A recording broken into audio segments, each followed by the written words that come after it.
कबीर किस करते करते बेला को अपने बेड तक लाया और आराम से बेड पर लिटा दिया। बेला ने इसकी शिद्दत को अपनी तेज तेज सांसें लेकर खुद से दूर किया। कबीर ने बेला की दोनों टांगों को बेड पर रखा और अपने दोनों हाथों से इसके जूते उतारने लगा। परी, आई सवेर, मेरी चाहत, मेरे जुनून में तुम अपना आप खो दोगी। मुझे नहीं पता कि अचानक से तुम इतना क्यों बदली हो और ऐसा रिएक्ट क्यों कर रही हो। सारी बातें अलग, लेकिन कुछ तो है तुम्हारे और मेरे दरमियान जो मैं ऐसे तुम्हारी तरफ खिंचा चला आता हूं जैसे सिर्फ दुनिया में तुम ही हो। पर जिजिज मेरी चाहत, मेरे मेरे जुनून का ये मान तुम कभी ना तोड़ना। मुझे तुम कभी ना तोड़ना। अगर मैं टूट गया तो कभी नहीं जड़ पाऊंगा, क्योंकि शीशा चाहे अपने अंदर की हर चीज जाहिर करता रहे, लेकिन टूटने पर वो चीज भी साथ ही चिकनाचूर होती है और तोड़ने पर शीशे की किरचियां इंसान को ही चुभती हैं। और मैं नहीं चाहता कि मेरी पीठ को दोबारा दर्द पहुंचे। वो अपने होंठों से इसके दोनों पीर छूने के साथ साथ इसे अपने जुनून की हद की लोरी सुना रहा था। बेला को इसके होंठ अपने पांव में महसूस हुए तो उसने हटाना चाहा, लेकिन कबीर ने इसके दोनों पैरों को अपने हाथ की जीनत बना दिया था और जगह जगह अपना लम्स छोड़ने लगा था, जिसकी शिद्दत और तपश से बेला के मोम के दिल पे लगी एक जंजीर खुलती जा रही थी। शायद कबीर अपने काम में कामयाब हो रहा था। शायद वो अपने जुनून का अपनी पीर को एहसास दिलवाने में कामयाब हो रहा था। थोड़ी देर बाद बेला को अपनी पिंडलियों से साड़ी उठती हुई महसूस हुई और कबीर को होंठ अब उसकी टांगों को छू रहे थे। जैसे जैसे कबीर अपनी जुनून की मंजिल तक बढ़ता जा रहा था और अपने जुनून की परहद पार कर रहा था, बिल्कुल वैसे ही बेला का मोम सा दिल धक धक कर उठता था। कबीर अब अपने होंठ से इस पेट तक बढ़ चुका था और आराम से साड़ी का वो पलो जो उसने कुछ वक्त पहले खुद ही करवाया था अब अपनी पीपर से हटा चुका था। बेला की धड़कनें बेतर्क हो रही थी, जिन्हें कबीर बासानी इसके पेट के ऊपर नीचे होने से महसूस कर रहा था। थोड़ी देर बाद इसने अपना चेहरा बेला के सामने किया तो इसने हसन मामूल अपनी आंखें बंद की हुई थी। कबीर इस पर से उठकर अपनी शर्ट जल्दी से उतारकर दो उछाल चुका था। परे, आज की रात डरने की बिल्कुल भी नहीं है, बल्कि अपने खान बाबा को उनका हक देने की है मेरी जान। शायद तुम भूल रही हो। कबीर ने इसके टैटू पर अपनी उंगलियां फेरते हुए कहा। बेला फौरन होश में आई। अपने अंदर हिम्मत पैदा करके इसने आंखें खोली तो कबीर की नजरें इसे अपने हिसार में लिए हुए थी। इसकी पुरकशिश नजर की ताब ना लाकर उसने अपनी आंखें दोबारा झुका दे। कबीर के सीने पर बना इसके नाम का टैटू जो इसी ने ही बनाया था। ये देखकर बेला को फौरन ही पिछली रात का मंजर याद आया। कैसे इसने कबीर के सामने जूली से जेलस होने का एतराफ किया था। बेला ये सोचने के साथ साथ अपने उंगली से इस जख्म को भी खरियद रही थी, जो कि इतना गारह था कि शायद ही कबीर के सीने से मिट पाता। आज ये क्या कर रही हो तुम, कहाँ खोई हुई हो? कबीर की चीख से वो वापस होश में आई। इन रईली सॉरी कबीर, वो मैं उसे ही देख रही थी। बेला ने देखा तो उसके सीने से खून की हल्की सी बूंद रस रही थी। तो आज की रात सिर्फ मुझे देखने की है, नाका उसे देखने गई। कबीर ने अपने हाथ से खून का निशान मिटाना चाहा, लेकिन बेला ने फौरन इसका हाथ हटाकर उसके नीचे लेटे लेटे अपने लब इसके सीने पर रख दिए। थोड़ी देर तक कबीर को बेला का नमी भरा लम्स महसूस होता रहा, जैसे वो इसके गर्म सीने के गहरे जख्म को ठंडक बख्श रहा था। कबीर अपना हाथ इसके सर के पीछे ले जाकर इसके सर को अपने सीने में दबाने लग गया। बेला ने अपना सर ऊपर उठाया तो कबीर अपनी आंखें बंद किए खुद को सुकून पहुंचा रहा था। बेला ने इसकी दाढ़ी को अपने हाथ से छुआ, जिसकी चुभन सी महसूस हुई। कबीर, मेरे नाखून तो अपने काट दिए, अब इस दाढ़ी का क्या इलाज है? वो तो आपको चुभते थे, और जो ये आपकी दाढ़ी मेरी जान लेती है, इसका किया? बेला ने इसकी दाढ़ी पर दोनों हाथ रखते हुए कहा। हा हा हा हा, तो ये बात है। ये तो तुम्हारी सजा है जो तुम मुझसे खिंची खिंची रहती हो ना, इसलिए। कबीर अपना मुंह दोबारा उसकी गर्दन पर छुपा चुका था। हाय हाय हाय, नहीं, वो तो पहले की बात है। आज तो मैंने आपको सौंप दिया खुद को। बेला ने फौरन ही अपना चेहरा तकिए में छुपा लिया।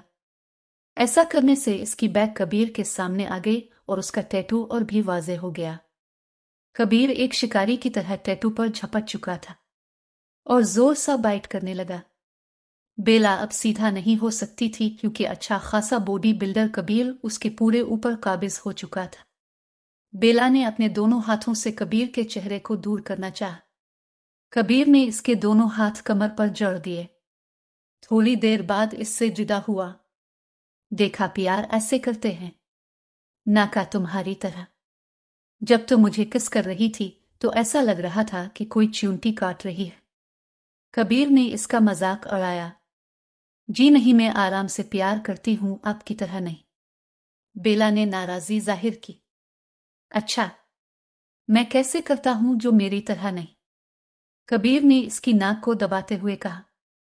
बेला ने पहले तो अपनी आंखों की घुरी से उसे नवाजे और फिर अचानक ही इसके सीने पर झपट कर उसे बाइट करने लगी। कबीर फौरन ही इसे अपने ऊपर करके खुद बेड के ऊपर लेट चुका था और दोनों हाथ से इसकी साड़ी को उतारकर दूर अपनी शर्ट के ऊपर डाल चुका था। बेला अब किसी शिकारी की तरह कबीर पर ऐसे पड़ी थी जैसे इससे बदला लेने का यह मौका मिल गया हो। कबीर एक हाथ उसकी कमर पर ले गया और एक झटके से बेला को इसके इकलौते ब्लाउज के बोझ से आजाद कर दिया और जा बजा अपने एक हाथ को इसके जिस्म पर फेरने लगा, जबकि दूसरे हाथ से इसके बाल सहलाने लगा। थोड़ी ही देर बाद कबीर का सीना बेला के लोबाइट से लाल हो चुका था। बेला अब इस पर से उठकर अपना जायजा लेने लगी जब उसकी नजर जमीन पर पड़ी अपनी साड़ी पर पड़े। थोड़ी देर बाद उसे कबीर का ख्याल आया जिसके ऊपर बेला आराम से बैठी थी और जो इसके कुशादा बदन को देखकर अपने होठों पर जुबान फेर रहा था जैसे कि आज बेला की खैर नहीं। बेला इससे पहले कि अपने सीने को डाल एन पत जब कबीर दोबारा इसके ऊपर आ चुका था। अब कबीर की बारी थी अपने होंठों से इसके जिस्म को छूने की।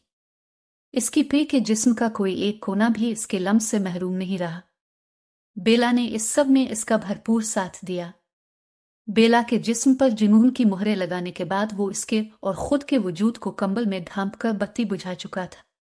सारी रात कबीर और बेला अपनी आप को एक दूसरे से बढ़कर एक दूसरे को सौंपते रहे, जैसे उनके दरमियान कोई जन्म छड़ी हो। कबीर को बेला का ये रूप बहुत ही भा रहा था। तकरीबन 9 बजे इसकी आंख खुली। इन दोनों का वजूद एक ही कंबल में लिपटा हुआ था। इसने आंखें मिली और एक अंगड़ाई ली। साथ सोए कबीर पर नजर डाली जो निहायत ही इत्मीनान से सो रहा था। बेला ने जल्दी से कबीर की शर्ट को अपने जिस्म से उतारा और साइड पर रख दिया। जैसे ही अपनी साड़ी उठाने लगी तो एक झटके से कबीर ने उसके हाथ से इसको खींचकर अपने ऊपर गिरा लिया। ये कैसी हरकत है? ये तो कोई ऐसी वैसी हरकत नहीं है। असल तो वो थी जो रात को की थी। चलो ना एक और दफा करते हैं। कबीर काफी रोहासी मोड में उसके सीने में अपना चेहरा छुपाए कह रहा था। सिर्फ 3 घंटे सोई हूं और आपका दिल अभी भी नहीं भरा, चले मुझे जाना है। जाने दे मुझे, बेला ने खुद को इससे आजाद करके कहा।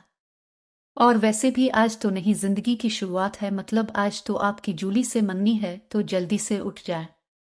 उसने साड़ी उठाकर अपने ऊपर लपेट ली और पास पड़े मोबाइल को उठाया जो रात ही कबीर ने इसे तोहफे में दिया था।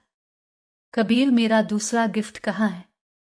बेला को रात कबीर की कही हुई बात याद आई तो बोल पड़े। हाँ प्री, वो मैं तुम्हें आज रात को दूंगा। कबीर ने आंख मारते हुए कहा। आज रात को तुम क्या? मैं तुम्हें एक कीमती तोहफा देने वाली हूं कबीर खानजादा। बेला ये दिल ही कह पाई और वहां से अपने क्वार्टर वाले रूम में चली गई। फारान को कॉल करती हूं, बेला ने मोबाइल को टटोलते हुए सोचा। नहीं कबीर ने, क्या पता इस मोबाइल की सेटिंग अपने तरीके के मुताबिक की हूं, और अगर उससे पता चल गया तो मेरे इरादे तो तेल लेने गए फिर। बेला ने सोचा कि वो इस फोन को अपने साथ नहीं रखेगी। दूसरी तरफ कबीर ने अपना मोबाइल उठाया और उसके मोबाइल की लोकेशन ट्रेस की। वो तो मैडम अपने रूम में है अब तक। मैंने ये ड्रेस नहीं पहनना तो नहीं पहनना। जूली ने वो ड्रेस जो बेला इसके लिए लाई थी दूर उछाल कर कहा। जूली, मुझे और भी काम है, नहीं तो ना सही। जो दिल में आए वही पहनो। मुझे भी तैयार होना है। बेला इसके निखरे कहाँ बर्दाश्त कर सकती थी, इसलिए एक ही बार कहकर वापस चली गई। जूली ने जल्दी से दरवाजा बंद किया और अपनी वार्डरोब का दरवाजा खोला। इसमें एक शॉकिंग पिंक कलर की मनी स्कर्ट पड़ी थी, जिसके साथ इसी तरह का हाफ ब्लाउज था। आज की रात हमारे मिलन की पहली रात थी जान, मैं कैसे भूल सकती हूँ। इसीलिए मैं तुम्हारी ही दी हुई ड्रेस पहनूंगी, ना कि इस दो कूड़े की हाथ से दी हुई, जूली ने भुनकर कहा। सभी हाल में मौजूद थे। हर तरफ गहमा गहमी थी। हाल के एक तरफ ड्रिंक का एहतमाम किया गया था तो दूसरी तरफ स्टेज अरेंज हुआ था, जिस पर दोनों साथ ही बैठे थे। बड़ी बड़ी पार्टी के मेंबरान भी शरीक थे, जो एक तरफ हैरान थे तो दूसरी तरफ खुश थे। कहाँ हो तुम? उसने बैठे बैठे कबीर सी बचकर मैसेज किया, जो कि ग्रीन और ग्रे कंट्रास्ट के करते पाजामे में मलबूस था और आम दिनों से हटकर ज्यादा ही हैंडसम लग रहा था। अपने दाएं जानिब लड़कों का ग्रुप है, वहां चेक करो। इसका रिप्लाई पढ़ के उसने अपनी नजरें वहां की तो वो उन जब की भीड़ में खड़ा था। जूली ने इसे देखा तो हाथ के इशारे से हाय कहा। वो अब स्टेज की जानिब बढ़ रहा था। हाय मिस्टर कबीर खान ज़ादा, मैं वसीम। पहचाना मुझे? इसने कबीर की जानिब अपना हाथ बढ़ाकर कहा। कबीर ने इसके चेहरे को देखा। हल्की हल्की दाढ़ी, हेजल आंखें, एक कान में बाली और बालों को पोनी से कैद। वो किसी गुंडे से कम नहीं लगा था। नहीं, आपको बिल्कुल नहीं पहचाना, कबीर ने हाथ मिला कहा। वो आपके डैड और पार्टनरशिप है, आप शायद नहीं जानते। अब लड़का जूली के आगे हाथ फैला रहा था और ऊपर से नीचे तक इसे देख रहा था। जूली फौरन मुस्कुराकर अपना हाथ इसे मिलाने लगी, जिसने इसके हाथ को किसके थाम लिया था। कबीर की आंखें कब से अपनी प्रिय की मुंतजिर थी, जो कि पता नहीं कहाँ थी। जूली, तुम दोनों गॉसिप करो, मैं अभी आया, उसे कहकर फौरन ही उठ गया। हाँ मिस्टर वसीम, बैठिए। जूली ने अपने साथ ही इसे बैठने का इशारा किया। कैसी हो जूली? माय गर्ल, ये तो वही ड्रेस है जो मैंने दी थी। यू आर लुक नग मेरे हाथ। वसीम ने आहिस्ता सा अर्ध गिर्द नजर घुमाकर जूली को कहा। ओवर, मेरा बच्चा कैसा है? वसीम ने इसके पेट पर इशारा करते हुए कहा। जान, आज रात में तुम्हारे पास ही आओ। आराम से देख लेना अपने बच्चे को, नाउ कंट्रोल। ऐसा ना हो कि किसी को हम पर शक हो जाए। जूली ने आहिस्ता से इसे कहा। ओके, मैं जेमी के पास जा रहा हूं, ये फाइल देनी है से। वसीम ये कहकर वहां से उठ गया। ओवो, होने वाले दूल्हे राजा, वही मैन के दूसरी मर्तबा होने वाले दूल्हे राजा कहाँ जा रहे हैं? पहली के पास। कबीर अभी बाहर का कदम रखने ही लगा था जब कुछ क्लाइंट्स ने इसका रास्ता रोक लिया। हाँ हाँ नहीं, मैं तो बस रिलैक्स होने जा रहा था। बाहर हुआ चली हुई है ना, इसलिए कब ने हंसकर अपना शगुफा छोड़ा। ओके। ह्यूसिन ड्रिंक। एक आदमी ने इसे ऑफर की जो उसे न चाहते हुए भी एक्सपेक्ट करनी पड़े। कहाँ है बेला? कबीर अब सच में परेशान हो रहा था जब सामने से आती हुई एक अनोखी खुशबू का एहसास सबको पलटने पर मजबूर कर गया। परे। कबीर तो अपनी पलकें झपकना ही भूल गया था। वाह, सो ब्यूटीफुल। बहुत से लोग अब उसे देखकर कह रहे थे। कबीर ने अर्ध गिर्द देखा तो नजरें अपनी प्रिय पर गिरती महसूस हुई। शीची पर। जूली एक अपनी मुट्ठियां भींच ले और स्टेज से उतर आए। अहम अहम। गाज, आज की ब्यूटीफुल और हॉट गर्ल वो है, सो हमें अपनी अटेंशन इधर करनी चाहिए। कबीर ने जूली को देखा जो अब अपने हसन पर गुरूर करने पर मगन थी। बेला के पास यहां बैठने का बिल्कुल वक्त नहीं था। इसके पास 2 घंटे बचे थे। मोबाइल अभी भी इसके हाथ में था, इसलिए वो ऊपर वाली मंजिल में चली गई। ये लड़की जा कहाँ रही है?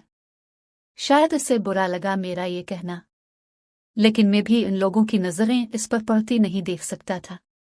कबीर ने इसको देखते हुए कहा। सर, ये वही फाइल है जो आपने मांगी थी। जेमी को किसी से बात करता देखकर वसीम ने आहिस्ता सा कहा। जैमी ने दूसरे बंदे को एक्सक्यूज किया और वसीम को पकड़कर इसी जगह आ गया जहां बेला जैमी के खिलाफ सबूत ढूंढने की प्लानिंग कर रही थी। सर, ठीक इस मंगनी के बाद मुझे छत पर मलना, और यूं टर ना करो, मुंह बंद रखो। ये फाइल किसी के भी हाथ नहीं लगनी चाहिए, वरना मेरे सारे राज अया हो जाएगी। तुमने जो कहा उसके बदले में मैंने जूली की एंगेजमेंट करवा दी और शादी भी हो जाएगी। अब अगर जरा सी भी धांधली की तो तुम्हें ऊपर भेजूंगा। तो अंकल, आप ये फाइल जला क्यों नहीं देते अगर इसमें आपके काले करतूत और सारे जुर्म। सॉरी। वसीम ने जब जेमी का लाल चेहरा देखा तो डर गया। इसको अभी तक इसलिए रखा ताकि मैं उन्हीं सब सबूतों को अपने काम के लिए इस्तेमाल कर सकूं, यानी के बदल सकूं, ताकि आगे मुझे अगर पुलिस के सामने पेश भी किया जाए तो मैं उनके आगे बदले हुए सबूत देकर खुद को गलत साबित कर सकूं। और हाँ, जैसे ही पार्टी खत्म होगी तो तुम मुझसे छत पर मिलना। जेमी ये बात कहकर चला गया। बेला ने वसीम के हाथ में वही फाइल देखी जिसे हासिल करके वो अपनी मंजिल की एक राह तलाश कर सकती थी। इसमें अब अपने प्लान पर अमल करना था। 100 गाज तैयार हो जाएं, आगे टोस्ट ही टोस्ट होंगे, बर्बादी ही बर्बादी। थोड़ा इमोशनल होगा सब कुछ, थोड़ा जुल्म भी होगा, दिल भी टूटेगा, लेकिन किस किस के साथ, उनमें से क्या क्या होगा, ये आगे वाली ईपी में आपको पता चलेगा।